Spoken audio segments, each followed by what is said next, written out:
27,000 feet over occupied France. Oxygen hisses in the mask. Sunlight turns the canopy into glass. Above, a loose arc of FW-190s waits like hawks. Below, the newcomers climb. Fat fuselages, small wings, prop discs like saw blades. Someone on the German frequency laughs. Milk bottles. What they don't know, what no one truly knows yet, is that these ungainly shapes carry a different kind of logic.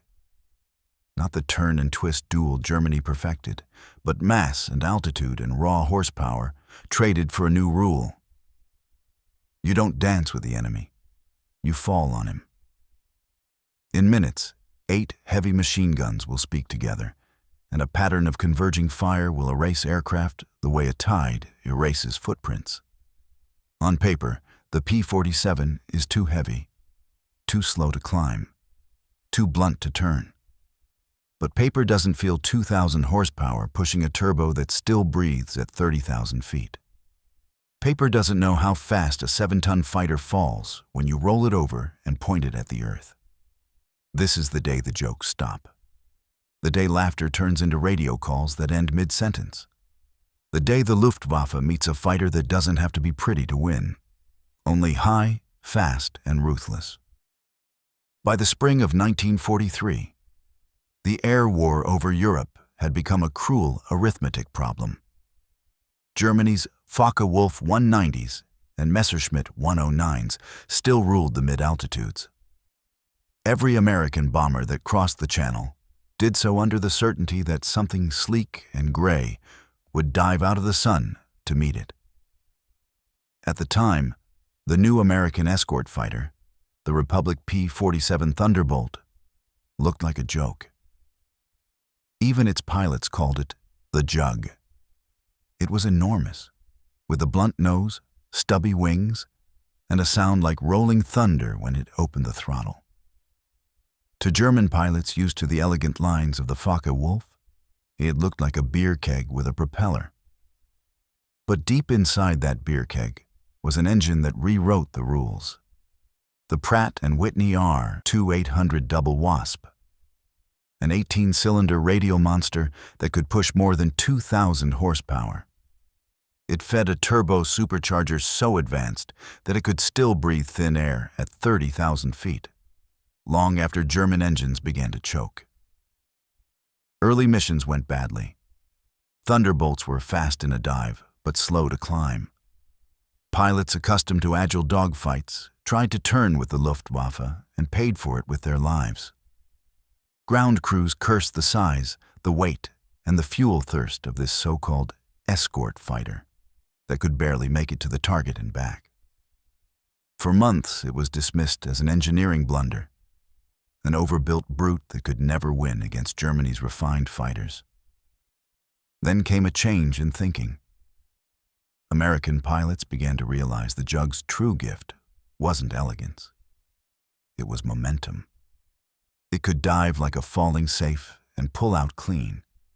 Its 850 caliber machine guns could throw more lead in 2 seconds than most aircraft could in 10. It didn't have to outturn a German fighter. It only had to outdive it, strike once, and vanish back into the sky. The learning curve was brutal, but each mission brought new understanding. By summer, the Thunderbolt had found its language, and when it spoke, the Luftwaffe started listening. Design philosophy clash. In the skies of World War II, every aircraft told a story, not just of steel and fuel, but of the minds that built it. The German story was one of precision. Sleek lines, aerodynamic curves, and tight tolerances. The Messerschmitt 109 was fast, light, and razor-edged. The Focke-Wulf 190 was its brawler cousin, broad-winged, agile, and deadly below 20,000 feet. Both were engineered for mastery of the skies above Europe, where quick climbs and sharp turns ruled the day. The American story, on the other hand, was one of brute endurance. Republic Aviation didn't design the Thunderbolt to be elegant. They designed it to come home. It was the largest single-engine fighter ever built for the war. 7 tons fully loaded.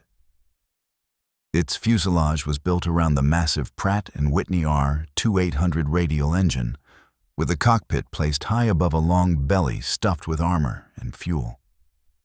The engineers called it unbreakable. Pilots simply called it the Jug. Unlike the Germans, Republic believed in power, through resilience. The P-47 skin was thick, its frame overbuilt. You could shoot holes through its wings and still make it back to base. There were stories of Thunderbolts limping home with half their tail missing, one landing gear gone, and oil spraying across the canopy. To many engineers, that was wasteful design. To Republic, it was the point. Its turbo supercharger, mounted behind the pilot, gave the Jug a unique edge. Most fighters lost power at high altitude, but not the P-47. It could chase bombers at 30,000 feet, dive past German interceptors, and climb again before the enemy could react. What it lacked in agility, it made up for in altitude, speed, and firepower. 8 50 caliber Browning machine guns, 4 in each wing, capable of shredding steel in a single pass. The Luftwaffe pilots quickly learned that a Thunderbolt didn't fight fair. It didn't turn, it didn't stall fight, and it didn't stay still. It attacked from above, fired in short, violent bursts, and vanished into the clouds before they could recover. That was the new American philosophy in the air. Don't duel, dominate. The Germans were still flying fighters designed for jousting. The Thunderbolt was designed for ambush. And once that difference took root in the minds of its pilots, the war in the air began to tilt. Baptism of fire. The first engagements. The first real test came in the spring of 1943 over the gray skies of northern France.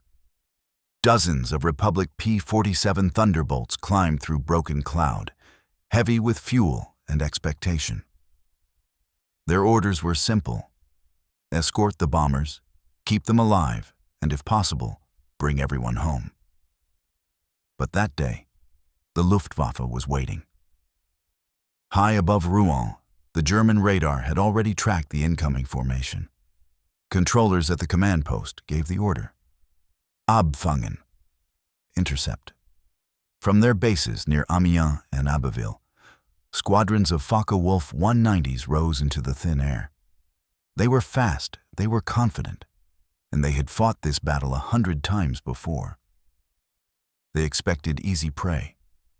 Slow, overweight American machines that couldn't climb or turn. They were half right. The Thunderbolt couldn't turn with them. But when it dove, it moved like a falling meteor. At 25,000 feet, Lieutenant Robert S. Johnson rolled his Jug into a dive to meet the enemy. He could hear the wind hammering the canopy, the turbo screaming like an animal behind his seat. In seconds, the altimeter spun down faster than his eyes could follow. When he leveled out, the Focke-Wulf was in his sights, just a flash of gray and black. He squeezed the trigger. 8 heavy machine guns roared as one, and the German fighter vanished in a burst of fire and vapor. It was the moment the P-47's reputation began to change. The pilots discovered that altitude was their weapon. From above, they could control the fight, decide when to attack and when to leave. They didn't need elegance. They needed gravity. By late summer, Thunderbolts were flying deeper into France, learning to trust the weight beneath their wings. Pilots began to work in pairs, one to dive, one to cover. They called it boom and zoom. Hit hard, climb high, repeat.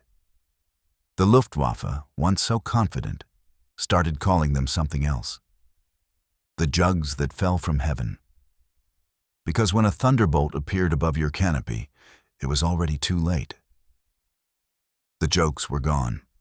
The radio chatter that once mocked the Americans now carried something else: short, clipped calls, warnings, and silence. This was the baptism of fire, the day the P-47 stopped being a curiosity and became a weapon of fear. The learning curve.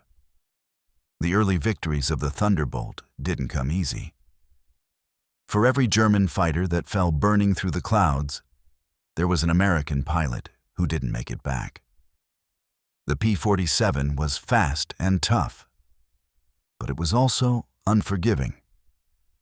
It demanded discipline, patience, and above all, respect for its weight.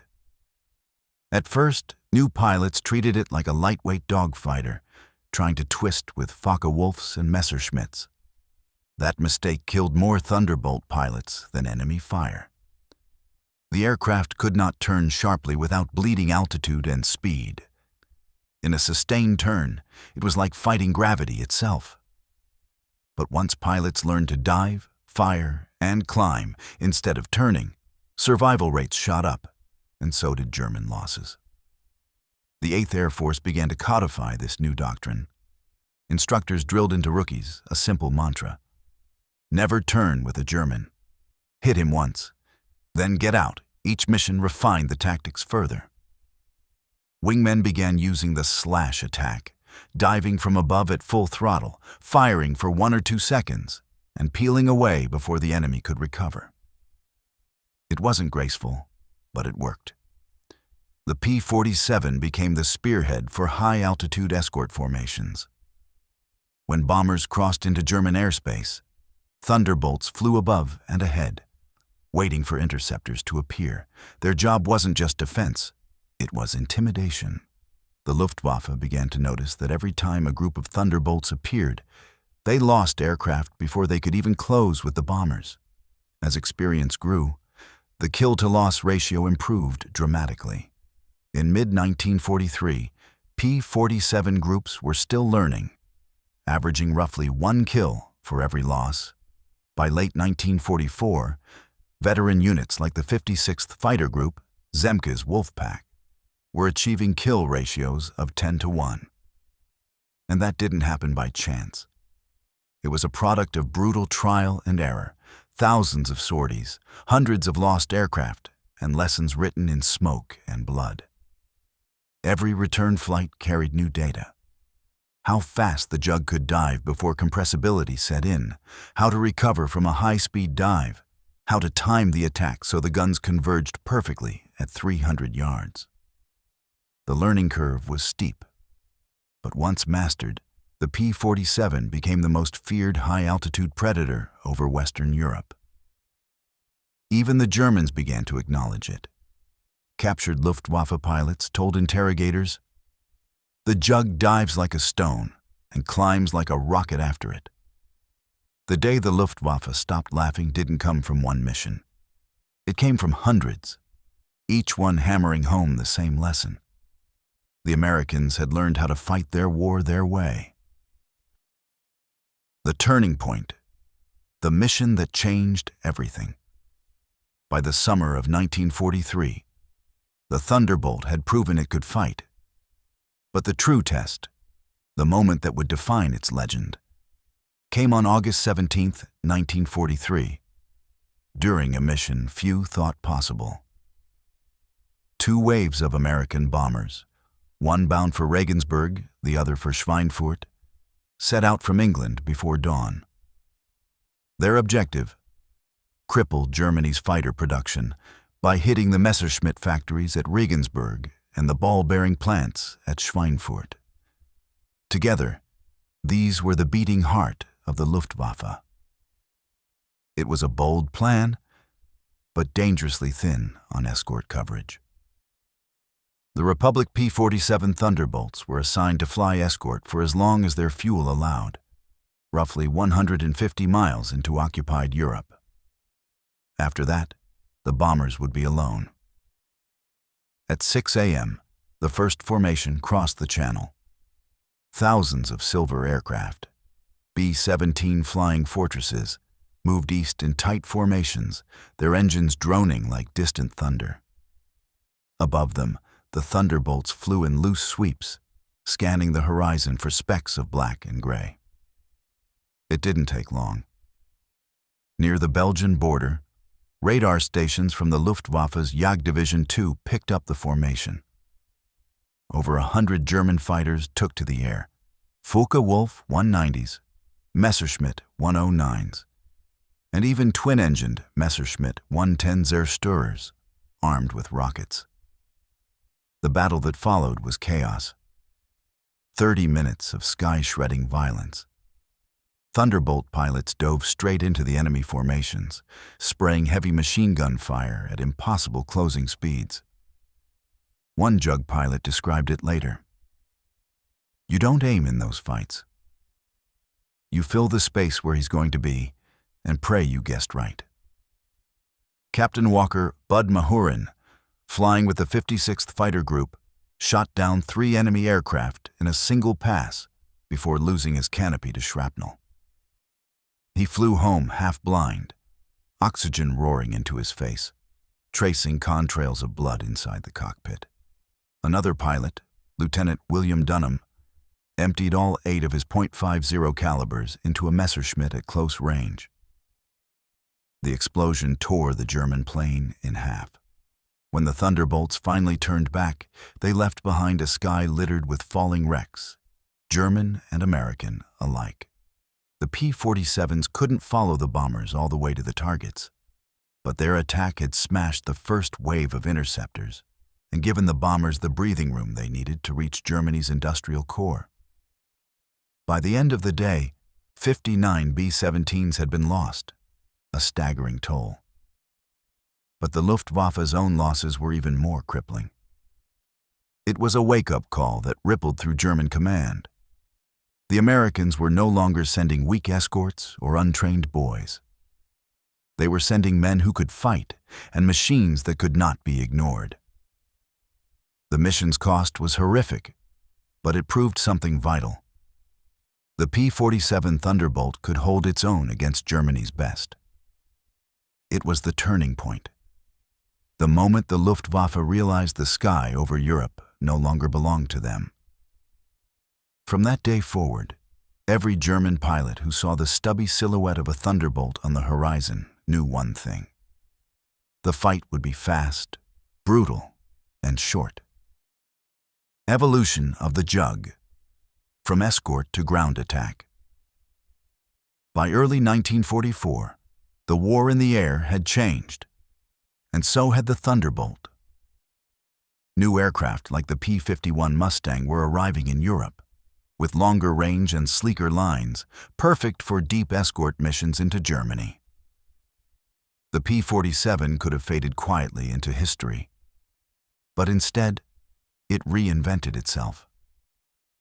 The U.S. Army Air Forces realized something the Luftwaffe already feared. The Thunderbolt wasn't just a fighter. It was a flying sledgehammer. Its rugged frame, massive, air-cooled radial engine, and heavy armament made it nearly indestructible. Where a liquid-cooled Mustang could be crippled by a single bullet, the Thunderbolt could take hits, lose cylinders, and still make it home. The transformation began with a single mission type: fighter-bomber escort. Thunderbolts began carrying bomb racks, rockets, and napalm tanks under their wings. What started as self-defense payloads quickly turned into an offensive doctrine. Now, instead of just protecting bombers, they were hunting tanks, trains, convoys, and bridges. In the spring of 1944, during preparations for Operation Overlord, Thunderbolt squadrons were assigned a new task: to carve open the arteries of German logistics. They prowled the roads of northern France, strafing columns of vehicles, hitting ammunition depots, and cutting railway lines feeding the Atlantic Wall.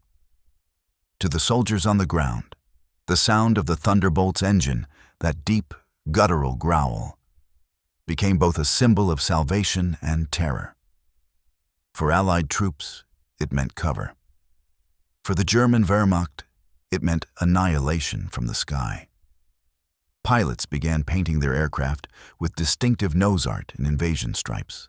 Names like Big Ass Bird 2, Misfire, and Tar Heel Hal. They flew low, sometimes so low they could see their own bullets spark off tanks. The 50 caliber machine guns shredded trucks and half-tracks, while high-velocity rockets turned panzer armor into molten wrecks. One pilot described the feeling: "You dive at 400 miles an hour, drop your bombs, fire your guns, and when you pull up, everything behind you is on fire." By the time the Allies landed at Normandy in June, the P-47 had become the hammer of the ground war.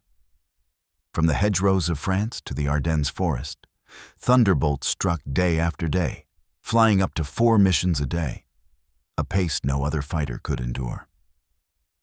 Its legend grew. Infantrymen began calling it the Jug, a nickname born from its shape but carried with affection. To them, the Jug was a guardian angel. To the Germans, it was the sound of doom at treetop level. The shift from air superiority to ground attack didn't make the Thunderbolt obsolete. It made it indispensable. By the time of the Battle of the Bulge, Thunderbolts were destroying German tanks faster than factories could replace them. The Luftwaffe no longer laughed at the P-47, they hid from it. The killers above, aces, legends, and the fear they inspired. By 1944, the Republic P-47 Thunderbolt was no longer just an aircraft. It was a reputation. Its pilots had become household names among bomber crews and whispered threats among the Luftwaffe. To fly the Jug was to wield a kind of power few men ever experienced. The power to outclimb, outdive, and outgun nearly anything that crossed your gun sight. Leading that charge was Colonel Francis "Gabby" Gabreski, the son of Polish immigrants, who became one of the most feared aces in the European theater. Gabreski didn't fight recklessly. He hunted methodically. He studied enemy tactics, anticipated ambushes, and struck with ruthless precision. By mid-1944, he had racked up 28 aerial victories, each one earned with calm discipline and deadly patience. Another was Lieutenant Robert S. Johnson, whose story became legend after surviving one of the most incredible dogfights of the war. His P-47 was shredded by cannon fire from a Focke-Wulf 190, canopy jammed, fuel leaking, control cables nearly severed. But the Jug refused to die. Johnson managed to limp his crippled aircraft back to base, machine guns still loaded, bullet holes counted in the hundreds. When mechanics inspected it, they found a German cannon shell lodged inches from the fuel tank, a dud that should have killed him. That flight proved what Thunderbolt pilots already believed. Their aircraft might not be pretty, but it was indestructible. Then there was Captain Hubert "Hub" Zemke, commander of the legendary 56th Fighter Group, better known as Zemke's Wolf Pack. He turned the Thunderbolt into an instrument of organized destruction, training his men to fight in disciplined teams, attack from altitude, and never waste ammunition. Under his command, the 56th became the most successful fighter group in the 8th Air Force, claiming over 665 confirmed kills in the air. The Wolfpack's tactics were brutally effective. They'd dive in pairs, one attacker, one cover, then climb away before the enemy could react. Each mission followed a rhythm: strike, vanish, and return home with empty guns and quiet confidence. They didn't fight for glory. They fought for survival, and they made it look effortless. The Germans, once so sure of their dominance, began to describe the Thunderbolt as a monster that falls from the clouds. Pilots reported hearing its guns before they ever saw it, a deafening, tearing roar that shredded both metal and morale. It wasn't elegant like the Spitfire or graceful like the Messerschmitt. It was brutal, efficient, and unstoppable. By the end of 1944, the Luftwaffe was in retreat, bleeding pilots faster than it could train replacements. And everywhere they looked, they saw the same squat silhouette, the same smoking trails in the sky, and heard the same phrase over their radios.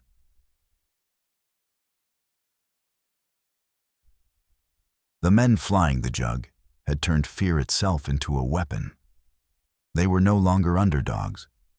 They were the hammer that broke the back of the German Air Force. Thunder and fire. The Thunderbolt on D-Day and beyond. June 6, 1944. Dawn broke over the English Channel, and below, the largest invasion force in human history prepared to storm the beaches of Normandy. Over 5,000 ships stretched across the horizon, while the skies above them filled with the unmistakable roar of radial engines. Among them, the Republic P-47 Thunderbolt. It wasn't flying escort that morning. It was flying vengeance. The Jug's mission was simple: destroy everything that could kill an Allied soldier. Bridges, bunkers, rail lines, convoys, anything that moved or fired back. With 8 half-inch Browning machine guns and a payload of bombs and rockets, the Thunderbolt became a storm of destruction. Colonel David Schilling, Gabreski's second-in-command, led his squadron low over the French countryside, flying through clouds of flak so dense it looked like black rain. The Germans were desperate, throwing everything they had into the sky. But the Thunderbolts didn't flinch. They dove through it, unleashed their fury, and climbed back out with engines screaming. One pilot described it like this: "You didn't just hit the target, you erased it." Rail lines disappeared under strafing runs. Armored columns were blasted apart on narrow roads. The Luftwaffe, once the masters of the sky, barely showed up. By that point, the German Air Force was a shadow. Low on fuel, short on pilots, and terrified of what the Allies now commanded overhead. From June through August, the Thunderbolt flew thousands of sorties. Each day, it hit deeper into France, disrupting supply chains, destroying retreating units, and cutting off any chance of counterattack. By the time the Allies broke out of Normandy and pushed toward Paris, the P-47 had transformed from an escort plane to a ground attack legend. It wasn't glamorous work. It was close, dirty, and unforgiving. But it was effective. Ground troops came to depend on the Thunderbolt's presence. They called them Jabos, short for Jagbomber or fighter bomber. When soldiers were pinned down, they'd look to the sky and pray to see that familiar shape coming in low. Because when the Jug arrived, the battle turned. The impact wasn't just tactical. It was psychological. The Germans no longer felt safe, even behind their own lines. Convoys traveled only at night. Trains were camouflaged or abandoned. Bridges were blown preemptively because they knew, sooner or later, the P-47s would come. In the summer of 1944, the Thunderbolt became more than an aircraft. It became a symbol of inevitability. And while Mustangs often got the glory for long-range escort, though it was the Thunderbolt that carried the war inch by inch to the heart of Germany. Every bullet fired, every bomb dropped, brought the Luftwaffe closer to its breaking point. The day the Germans stopped laughing at the P-47 was the day they realized the skies were lost. But even as the war turned in the Allies' favor, a new challenge was waiting. One the Thunderbolt would meet head-on. Because the closer the Allies got to Berlin, the more desperate the fighting became. The P-47 would soon find itself hunting the enemy on his own soil. And in doing so, it would help end the war itself. Into the heart of Germany, the Thunderbolt's final campaign. By late 1944, the Allies had clawed their way across France, Belgium, and the Netherlands. But ahead lay the most fortified airspace on Earth, the skies over Germany itself. The Luftwaffe was wounded, but not dead. Its ace pilots were still lethal, its anti-aircraft batteries more concentrated than ever. Every mission into the Reich was a trip straight into hell. The Thunderbolt was about to face its toughest test yet. From newly captured airfields in France and Belgium, waves of P-47s launched daily attacks deep into German territory. Industrial plants, oil refineries, transportation hubs, anything that kept the Nazi war machine alive. Fuel had become the Luftwaffe's lifeblood, and that's exactly what the Thunderbolt went after. In missions nicknamed oil campaigns, squadrons targeted synthetic fuel plants in Merseburg, Lüne, and Politz. Strikes so devastating that entire cities went dark overnight. But Germany had one last weapon, a machine that looked and sounded like nothing else in the sky. The Messerschmitt Me 262, the world's first operational jet fighter. It was faster, deadlier, and could outrun anything with a piston engine. If the Thunderbolt was a brawler, the Me 262 was a ghost, hitting and vanishing before most Allied pilots even saw it. The first time the P-47 pilots encountered the jet, it blew past them at nearly 540 miles per hour, firing 30mm cannon shells that shredded anything in their path. But speed wasn't everything. The Me 262 had one fatal flaw. It was fragile. Its jet engines were temperamental and vulnerable during takeoff and landing. Zemke's wolf pack learned quickly. Don't chase the jet. Wait for it to land. So they did. Thunderbolts began circling known Luftwaffe bases, hiding in the clouds and striking when the jets were at their weakest. Dozens of Me 262s were destroyed before they ever made it airborne. It wasn't glamorous, but it was effective. And it was poetic. The slow, heavy, radial engine brute was taking down the most advanced aircraft in the world. By early 1945, Germany's skies were chaos. Thunderbolts roamed freely, hitting airfields, strafing supply trains, even destroying tanks head-on.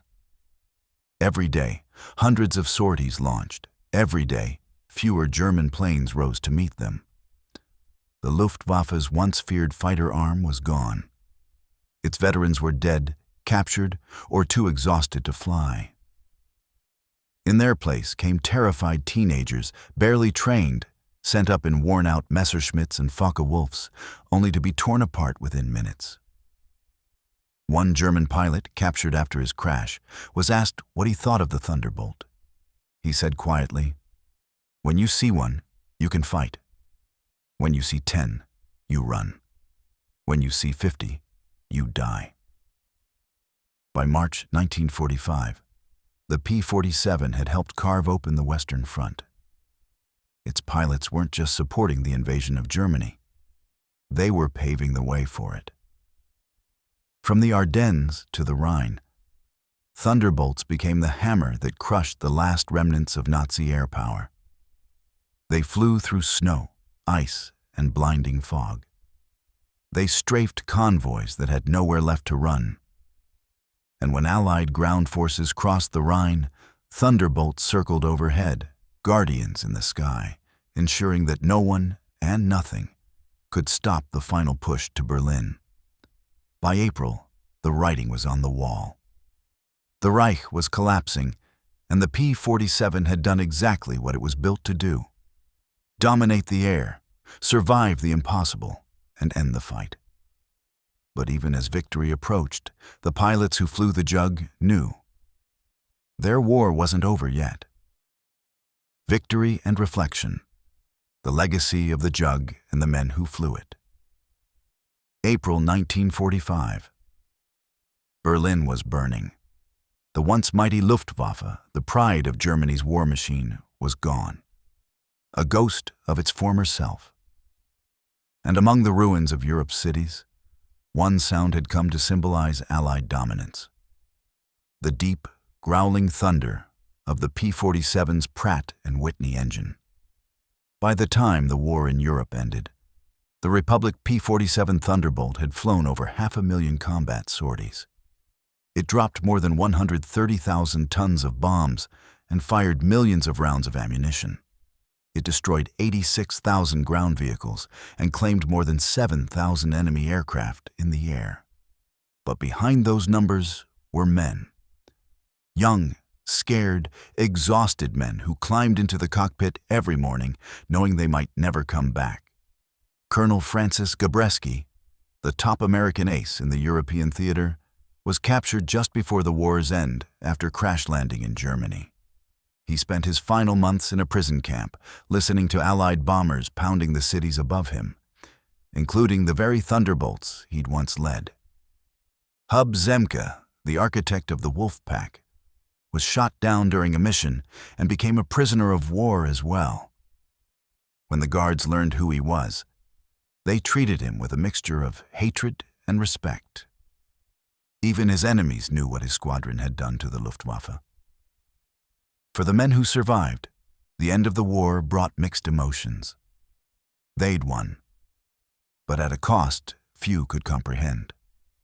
They'd lost friends, innocence, and parts of themselves that would never return. Yet their aircraft, the Thunderbolt, endured. It was a machine born of American industry, but it had become something far greater. A symbol of what happens when engineering meets courage. After the war in Europe, the Jug wasn't done. It crossed the Pacific to finish what had begun at Pearl Harbor.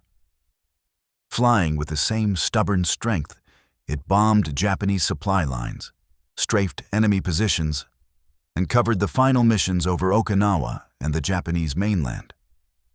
When the guns finally fell silent in August 1945, the Thunderbolt's journey came to an end. But its legacy had only begun. The jet age was rising. New aircraft like the P-80 Shooting Star and the British Meteor were making propeller-driven fighters obsolete almost overnight. But none of those new jets could match the Jug's toughness, its sheer reliability, or the affection of the men who flew it. Decades later, historians would look back on the P-47 and realize it had quietly become one of the most successful combat aircraft ever built. It wasn't sleek. It wasn't graceful. It was a survivor. And in the chaos of war, that's what mattered most. Even the enemy came to respect it. Captured German ace pilots admitted that, at first, they laughed at the clumsy American tractor. But as one veteran later put it, the day we stopped laughing at the Thunderbolt was the day we began to lose the war. Today, few of those aircraft remain. Most were scrapped, melted down, or left behind on forgotten airfields. But when one starts up at an air show, when that massive radial engine rumbles to life, you can still feel what it meant. It's not just a sound, it's a reminder of a time when courage was measured not in speed or style, but in grit, endurance, and the willingness to face the impossible. For the men who flew the P-47 Thunderbolt, it wasn't about being the fastest or the flashiest. It was about being the last one flying when everyone else had fallen. And in that, the Jug was unmatched. The day the Luftwaffe stopped laughing. In the beginning, they mocked it. They called it a milk jug with wings, too heavy, too slow, too clumsy to fight.